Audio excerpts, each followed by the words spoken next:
a very warm welcome to this video where we are going to discuss certain aspects of space clearing. In our last video, we had a discussion on why it is important to heal your home or your workplace. What we discussed largely fell into three categories. A, there are essences of people who, when they come, they leave behind before they leave. B, there is some geopathic stress which might arise, which might cause harm at your workplace or at your home. And finally, there can be some spirit-related pollution at any place, which needs clearing. Today, we are going a step further, and we are going to discuss some of these negative pollutants, which constitute essentially either the geopathic stress or the spirit-related pollution or the essences which people leave behind. And to talk about it, I have again with me a very special guest. I have Mr. Adrian Incledon-Webber. He has been the Vice President of the British Society of Dowsers. He is an author par excellence of the book Heal Your Home, and again Heal Your Home Part 2, as well as Spirit and Earth. I welcome you, Adrian, to this talk, and I hope that today our viewers will get the first-hand information about certain negative aspects which might affect their workplace or their home. Indeed, and it's nice to see you again, Prabal. Great. So, before we started recording, we were talking about, for example, thought forms and water veins and attachments to which a lot of people have not been acquainted with. So let me, you are at the liberty to speak about any of these things which you feel like first. Okay, let's go for attachments. I think that's a great one because everybody has them.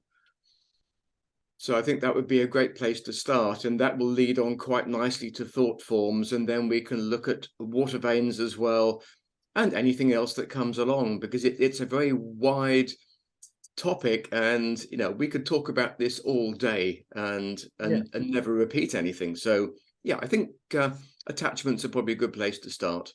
Excellent. So there can be around 40-50 kind of negative energies which create a lot of mess at your home or at your workplace. Out of this, we will be talking today about a few of those pollutants. The first in line is something called attachments. So Adrian, what are these attachments and how do they affect us?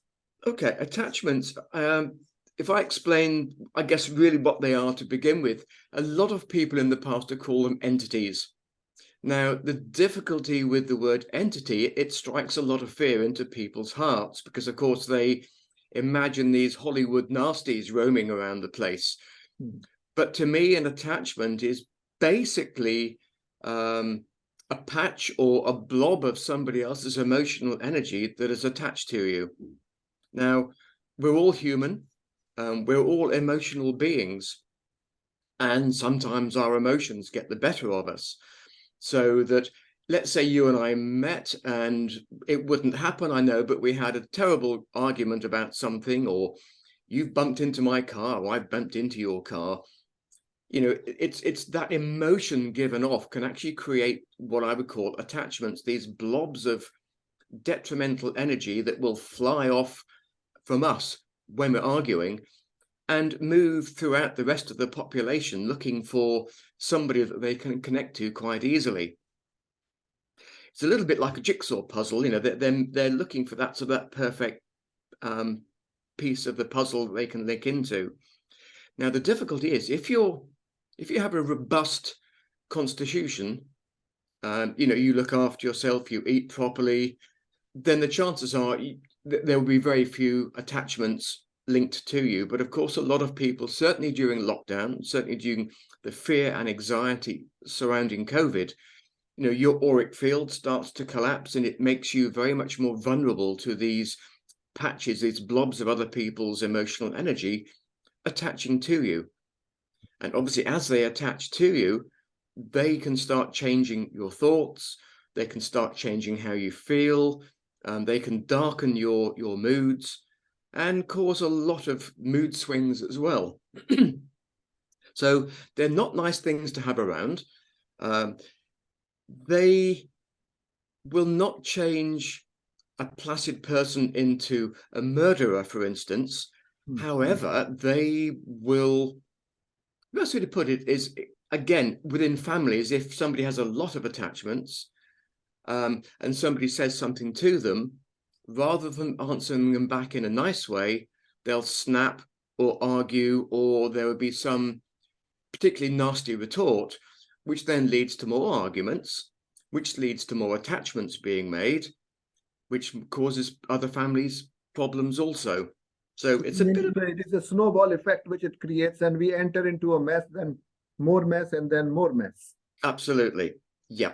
And what other thing which I have seen with some of my patients is that they get into this thing called chronic fatigue syndrome. They're doing nothing the whole day, still they are tired. Why? Because they are not able to healthily process their emotions. Also, one other thing which I wanted to bring out here was that I have seen sometimes that families as a whole, they create a particular atmosphere of negativity, and maybe, one of them got into this negative atmosphere first, and then slowly the other people caught the emotion from him or her. So would you say that these attachments are also contagious? Can it also happen that my attachment is not necessarily my thought, but since I met a person on the way who had a lot of attachments, then I got this attachment from him? Is that possible? Absolutely. Because, of course, surrounding us, we have this amazing auric field made up of many, many different layers. And, of course, if you're walking down the street, you'll be walking through other people's auric field.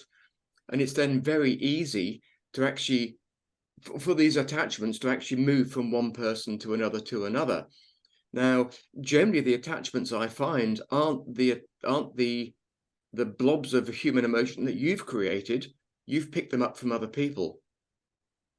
So, of course, if you're on the underground in London or within Delhi or on a bus, just walking through people, sitting at a cafe, you're vulnerable unless you protect yourself against it. And then that is why probably they say the salt water bath is a good thing, which we must do on a regular basis just to make sure that our energy body is getting cleaned up. Absolutely. And of course, you can do a daily protection exercise as well. Now, in the past, a lot of people involved in the healing world would just say, well, put a bubble of white light around yourself. But of course, that's protecting you against anything else coming in.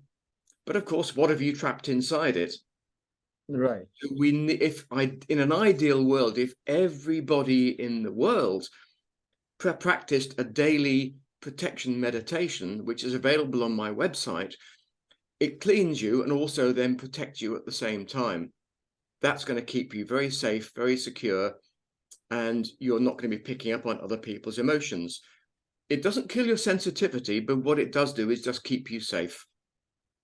That's very nice. Another point is, when you do some energy healing work for people, and then you write the report, and then you have to discuss it out. Then what happens is it is very difficult for us to explain to people what attachments mean, because the moment you refer to this word attachment, what people understand automatically is that they are probably having an emotional bond with some other person, and this is called attachment. Of course. This word itself is somehow, to some extent, a misnomer, because we are trying to refer to the emotional pollution which a person has rather than the emotional bonds which they share with their loved ones. Indeed. It's a difficult, I wasn't sure what to call them. So in itself, as people get fearful about it, the auric field starts to collapse. They get more of these blobs attaching. So, of course, it works also not just within your home and with your family, but of course also at work. You can do a lot of work on your employees, or the employees can do a lot of work on their bosses. So, you get a much better and more cohesive and happy workforce if you do this work on them. It just kind of keeps people happy. But of course, there are millions and millions of these blobs floating around the planet. They're caused obviously during warfare. They're caused during any form of conflict. So, you know, it's a constant battle to keep yourself clear of them. Yes, you're absolutely right. And in my practice, what I have found is the more negative a person is, the more he will be refreshed after we are able to get the attachments of him or her. Yep, So if some absolutely. person comes to me who has chronic fatigue syndrome, the first thing I check is there some kind of an attachments, and something which we are going to talk next, that is thought forms. Yes. So, so moving on to our other pollutant of space, and a pollutant in our energy body is the concept of thought forms. Yep. Could you please share your experience and explanation about this pollutant, Adrian? Okay, they are very similar to what causes attachments. Most of them are made during periods of conflict, the First World War, the Second World War, but in more recent times with the COVID lockdown. Now, it's anxiety, it's fear, it's feeling overwhelmed, all of these things combined with lots of other people's thoughts, because it's very difficult for one person to create a thought form or a life form. These normally are the combination of many hundreds, if not thousands, of people's thoughts. As they combine, they almost, well, they create this life form, this very dark energy that can then infect people's houses and workspace. They are very, very deep, very, very dark. And in fact, if a lot of people see a black shadow passing through a house or a corner of their vision, it's normally one of these rather than a spirit. So you need to, yeah. So spirits often, I tend to find with spirits, you can normally get a very much different form. Often you can see a face, you can see an outline of somebody's shape, a human shape. But with these thought forms and life forms, they're just very, very dark. It's like there's just this dark shadow moving through people's homes. And of course, these are the big button pushers. These are game changers for an awful lot of people, a lot of families. You know, you have one in your home, and it's a bit like having a really, really nasty smell somewhere that you can't track down, you can't trace. They're just there as this very depressing, very, very heavy energy, which again will start to cause even more conflict in people's houses. You know, divorce is a classic case, depression, feeling unsettled, massive arguments. I don't know whether you can actually pin it down to bodily harm with people, but if somebody is that way inclined and that, well, I can't think of the word for it, susceptible to these energies, again, it can start causing massive characteristic changes.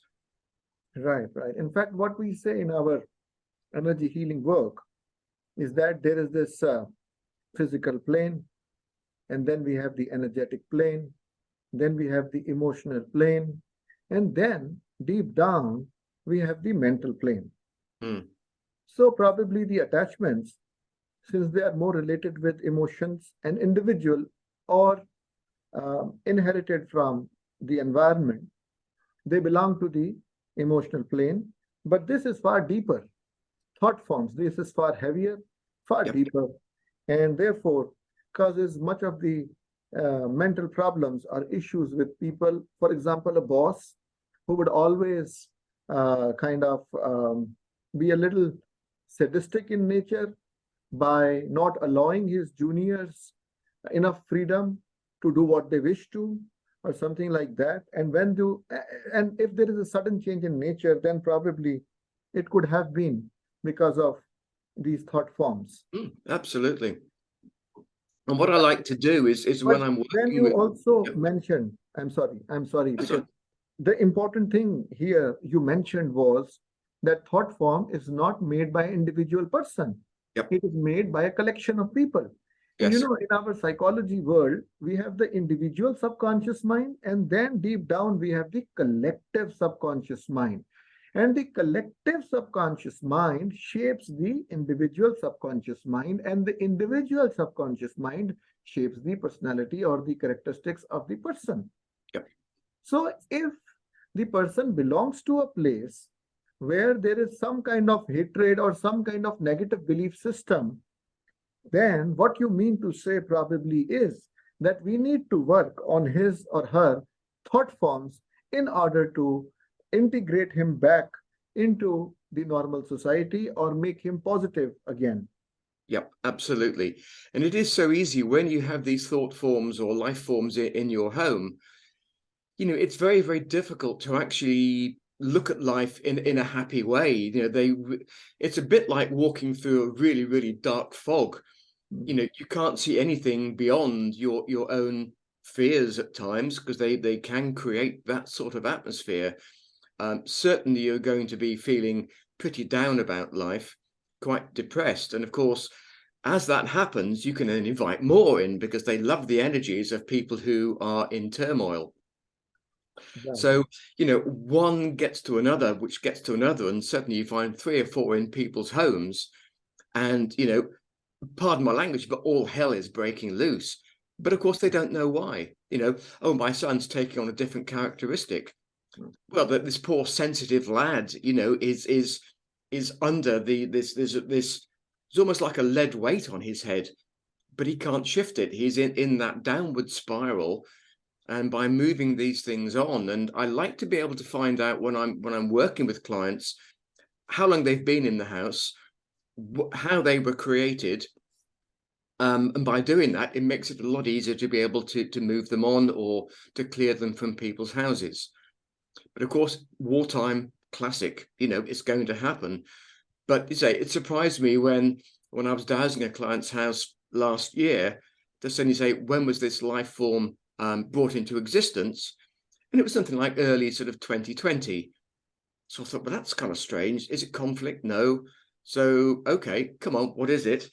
And yeah, down to the COVID lockdown, that, just the sheer feeling of being overwhelmed, anxiety, the fear of death and illness, and it just brought these things to life. Understood.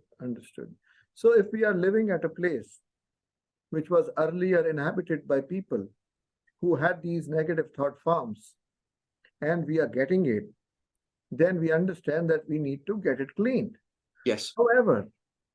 However, what do we do about things which are there beneath the earth, and we pretty much can't do anything about them? For example, as you mentioned, water veins and so many other lines, ley lines, human stress lines, and a lot of stuff going on inside the earth. Then in that particular case, what do we do? So please explain to our audience today something about water veins and something about how they can adversely affect us, and finally, a little about what we can do about them. Okay, they are quite fascinating. Now, I tend to normally, let's go back a little bit. There's been a lot of work done on water over the years by science as well as the spiritual side with people. And it's now widely understood that water holds people's emotion. Now, Emoto, Yes. yeah, a lovely Japanese gentleman who passed away a couple of years ago, did a lot of experiment on freezing water. Yes. During those experiments, he was playing beautiful music, maybe sort of some of the lovely Hindu mantras that you can get, freezing the water, and actually it was bringing out these beautiful crystalline shapes. But then he was then freezing water, playing one of Hitler's speeches, or some of the hate speeches, or some of the very sort of dark music that's been written over the years. And the crystals, as they froze, were very misshapen. So it just shows really what can happen. The happier you are, then you're sending some lovely vibrations into the water. It's also good to bless your water before you drink it. Even if you just make the sign of a cross, or just bring in the white light from above to bless the water before you drink it. And it does actually work well with wine as well. I've never known about that, because in India there's always a good practical side to all this. We had a traditional system wherein the sadhus, or the monks, the Indian monks, used to speak a mantra on water, and then they will blow like this, and then they'll tell you to drink only this much of water, and then you will be okay. You will get rid of your problem. And I've been a witness to some of these things, and then I tried it myself. And I have spoken about this to a few of the doctors, and that video is available on YouTube by, I think it goes by the name of Power of Sound or Sound Healing. And this is a very, very interesting and vast topic. But we have never thought about, doing the same thing on wine. You have given fresh ideas to our viewers. Absolutely, have a go. It's worth doing. So really, with water veins, what I tend to find is that I look very much at the human emotion stuck within the water. Now, it can also, depending on what it's running through, it can pick up, obviously, from detrimental energy from crystalline structures. If it's running through underneath a mine, there could be pollutants running through it. So I look at the problems that these water veins produce in people's houses. Now, you can have 3 or 4 running underneath the house, and I pick them up normally anywhere between about 15 and say 28, 29 feet beneath the house, and they are. So you're trying to say that water veins are sources of water which are going beneath the houses or the workplaces. Yep. Yeah, because our audience won't probably know. So I'm sorry, I interrupted you. No, that's fine. To make them clear that this is what we are talking about. Yeah, so they're running under people's houses or workplaces. Now, if you get 2 of them crossing, that can be a very, very detrimental area. It's almost as though it creates its own vortex of energy, which if you're sleeping above it, night sweats, insomnia, vertigo, it's also very, very draining for your energy as well. So it's not a good place to be. So they're thin rivulets of water running under people's houses, not the Ganges. We're not talking about big rivers running under people's houses, but it may be sort of 1, 2, 3 inches wide, or sort of 5 or 6 centimeters if you work with the metric system. So what we're trying to do is do a clearing on them. So we're clearing away all the negative or detrimental energies contained within them. And we're pushing that as far as we possibly can. So it's not just working on one person's house, it's trying to work on everybody else's house that's been affected by this water vein. So we're doing massive healing. And of course, that will eventually run into a bigger stream, into a bigger river, and then eventually into the oceans. So by working on these, we're doing a lot of land and people healing as well. Now, we can move them. And I mean, this is the one thing that I always found fascinating. And people say, well, how can you move a water vein? Yeah. And it's really one of that and spirit lines are the only 2 things that I will generally move from people's houses. Everything else is really down to cleansing and harmonizing. Because, of course, if you've got, say, an energy line running through somebody's house and you divert it, which used to happen many, many years ago, it was the only form of healing people practiced. And if it suddenly runs through your next door neighbor's house and they get ill, then somehow that's not the right way of doing things. So I wanted to try and devise a way of being able to work on individual lines, but actually so that they actually work with the families rather than against and rather than divert them. Now, with water veins, you divert them. And when I first heard about this from a gentleman called Joey Korn, who does a lot of healing over in the States, and he said, well, I moved them. He said, I had this well on a friend of mine's land, and the friend wanted it to be regenerated. So I just asked for 1 or 2 water veins to be able to be diverted to the well. And within a couple of weeks, the well started filling up, and it had been dry for years.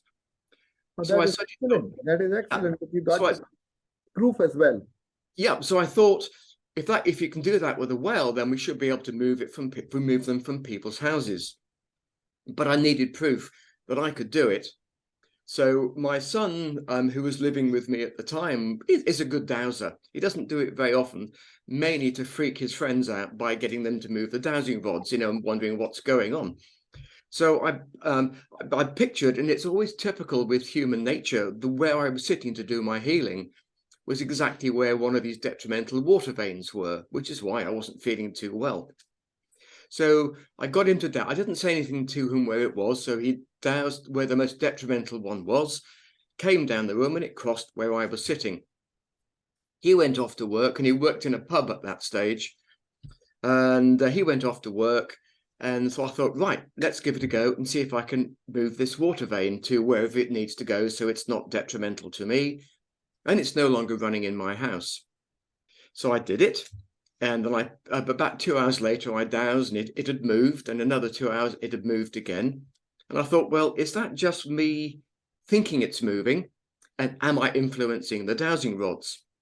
So I thought I better wait until my son Charles came back, which he did quite late. He pulled a late shift at the pub. So I was just sitting there kind of with my arms crossed, waiting for him. And he kind of walked through the door and went, "What?" I said, don't talk to me like that. He said, "You obviously want me to do something, don't you?" I said, "Yeah." So I said, "Can you just go and douse that water vein for me again?" It was kind of, typical 17, 18-year-olds. Got the rods, walked down the room, they didn't move. So he turned around and walked back towards me, and because it was a big room, about 15 feet away from where it started, that's where it was. And then the next day we doused, it was actually outside the house.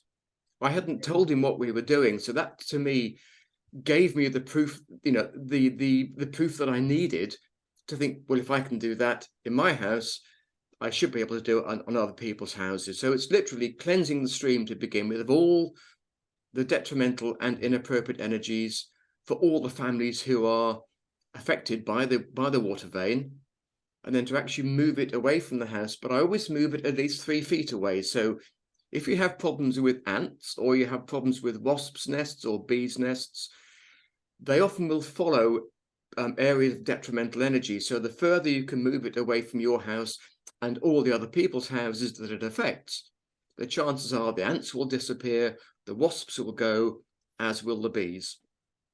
And you then have a much, much happier house. Excellent, excellent. In fact, this is very dangerous. The crossings of the water veins are so dangerous. One of a very highly placed government official in 2020 suffered from a brain stroke. And after that, he has this incessant headaches. And he comes to me one day, and we tried to do some kind of energy work to make sure that he's okay. So once he becomes okay, then he asks me, "Why did this happen?" Then I said, "Okay, can you draw me the outline of where you stay?" So he drew me an outline, and then I did the work, and I marked the lines and whatever I could get. And incidentally, I could also get 2 of the water veins passing on through one of the corners of the house. So I just drew those water veins as well. Right at where they were intersecting was his pillow placed, where he was sleeping, and he suffered from such a grave issue. And these researches which have taken place in the Southern Europe region, they have found that people normally suffer from tumors or cancers, and if they sleep at the place where these intersections of these detrimental energy lines, they take place. Now, my point was just synchronizing what you said 10 minutes ago with what you said now. Can water veins be positive as well? Because as you were discussing about Dr. Emoto and his findings, so maybe that the water which is going beneath is positive, and maybe it is not that positive. In case it is positive, can the water vein be positive or beneficial for people to have? Yep, as indeed can energy lines and all these. But of course, when we do this work, we are, if you like, paid by our clients to find what's detrimental in the house. Right. So, of course, I always say to them, look, there's lots of other energy lines running through, there's other water courses running through, but because they're not detrimental, we don't need to do anything about them. But of course, as you work on all the bad water veins, the good ones are getting even better. So there'll be a very much more of a sort of a beneficial result by doing the healing work on the bad. But we will be always vulnerable if some water veins are going beneath us, because you never know. From the place where they are coming to us, you never know. They are going to catch some bad thought forms.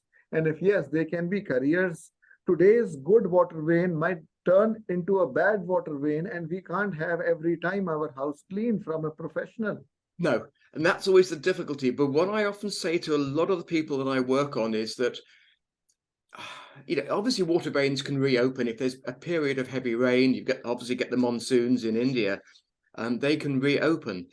But what I often say to my clients is what we're trying to do is by initially getting rid of all these areas of geopathic stress, it allows the body to, what it should do naturally is repair itself, to heal itself. But of course, if you're living above a particularly bad zone, your immune system is going to drop. And of course, the geopathic stress and the problems overtake.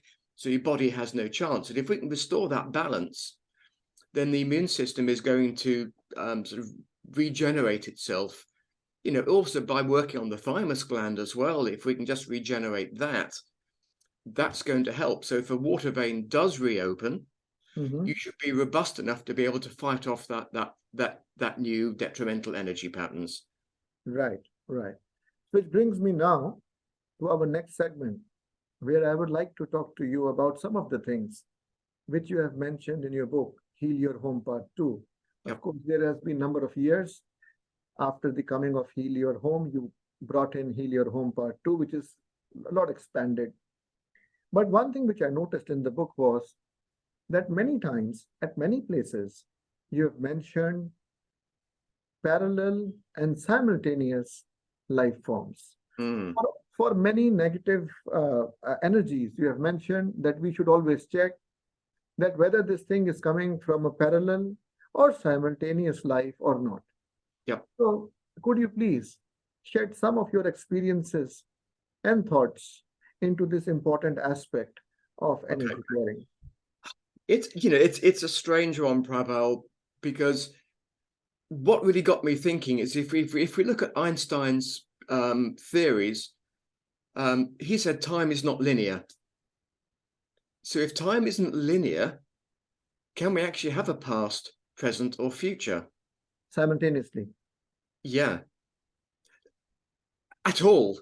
Because if we have now, which may last for a number of minutes or 20 minutes, but if time isn't from past, present, and future a straight line, then I pictured it very much like a ball of rubber bands. Lots of rubber bands put together and getting bigger and bigger and bigger. So it could be, say, for us, the Battle of Hastings in 1066. It could link in with how I'm feeling today. So because there's going to probably you mean to say the battlefield had the same space where my house is today? Yeah, and it's happening. Yeah, or we could be living. This is where it gets very complicated. So you've got all these different crossover points. Okay. So if 1066 is here and sort of 2023 or 2022 is very close by to that link point, I think that there could be a lot of energetic patterns coming from there which will affect us today. Right. It's a very difficult concept to grasp because this theory of line of time not being linear, if we look at it as completely curved or circles, then it's going to keep meeting each other, every generation or every 2 generations or 2 or 3 times during your life. Now, I tend to like the theory of if we living all of our lives at the same time, then whatever's happening with Adrian in a parallel life or simultaneous life, a dimensional life, can have a remarkable effect on how I'm feeling today. So what I try and do is when I'm doing any healing on a client, I look at any other lives that they may be leading that might be causing them detrimental problems. So I try and do a good clearing between it to be able to help all the lives that are living at the same time. Now, it could be, if I can try and look at it in an easier way, that I have my own estate agency business, and I reach that crossroads or a fork in the road, more likely to say, right, you can either sell the business and go and do what your heart truly desires, and that's go into healing, or you can stay with the business and keep running that. So there's one life with me now doing what I'm doing and very, very happy and stress-free. But and on another parallel dimension, there could well be me still running in the estate agency business, miserable and wanting to get out of it, but having missed my chance. So what I like to try and do is, when we do the healing work, is to actually work on as many other parallel or simultaneous lives as I can, to be able to try and calm everything down.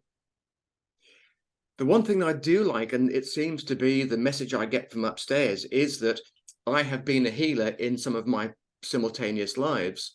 So if I can send healing to them, I can then get healing back, and it's going to be able to meet and cross over. So, there's healing going both ways.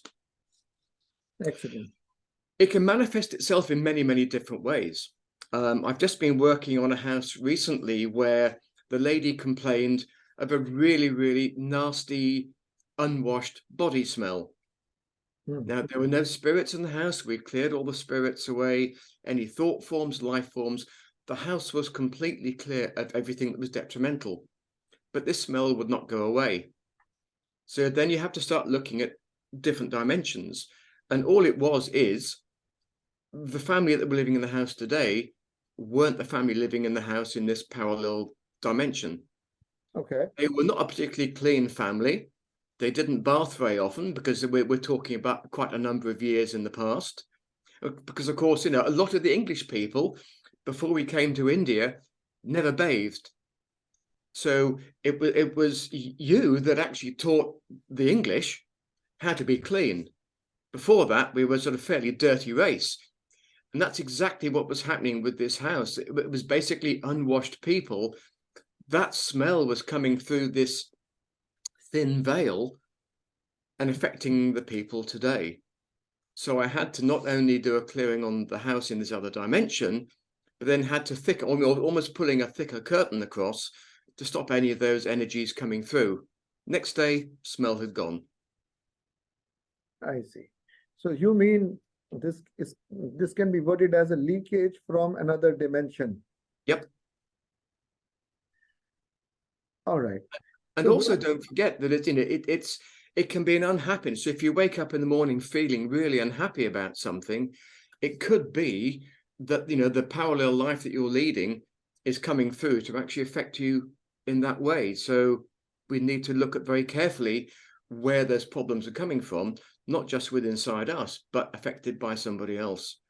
So in many religions, including the Hindu religion, especially the Eastern religion, we believe in the concept of reincarnation.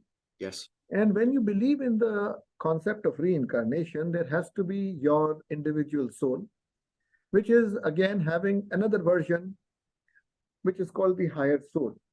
Now, the higher soul may not necessarily have a lower soul in the form of you, but it can also have another use in different dimensions or in leading your life simultaneously.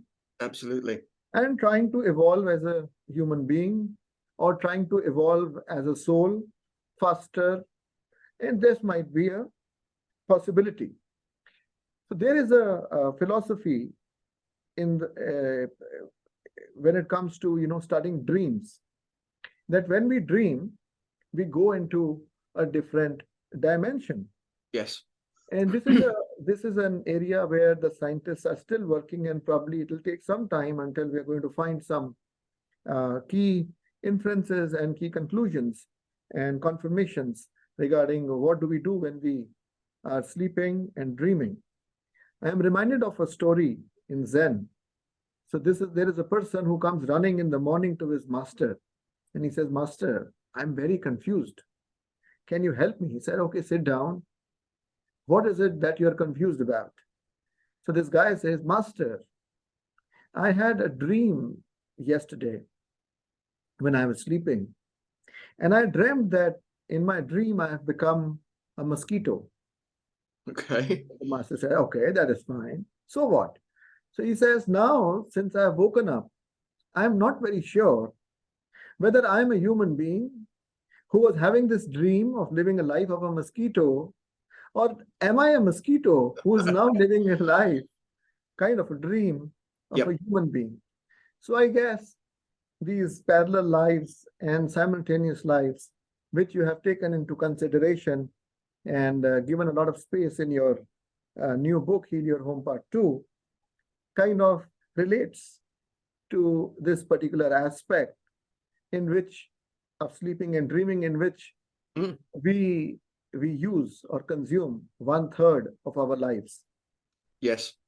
It's interesting, just briefly on with dreams, I often tend to warn my clients that as I've done a healing, that dreams will become more vivid. And that people you haven't thought about for years may come into those dreams. And it's almost the subconscious mind's way of actually ridding itself of information it doesn't need anymore. And of course, as you can free up that brain space, a bit like a hard drive of a computer, if you can just free up that extra space, it allows new energies to come through, which you can then use to start moving forwards again. Excellent. So, yeah, people have reported some very, very interesting dreams, a week or so after I've done the work. That is something nice, because now since you have told it, I will make sure that in my healings, I also ask people to report any dreams, any unusual dreams which they have after the healing work has been done, because this might give us new insights Absolutely.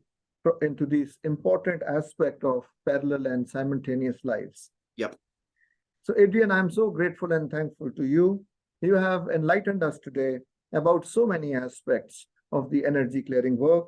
We talked in detail about attachments, that is the emotional pollutants, which can be either ours or it can be gained from from the environment or other people. Yep. We talked about thought forms, how the collective thoughts of people can affect us negatively.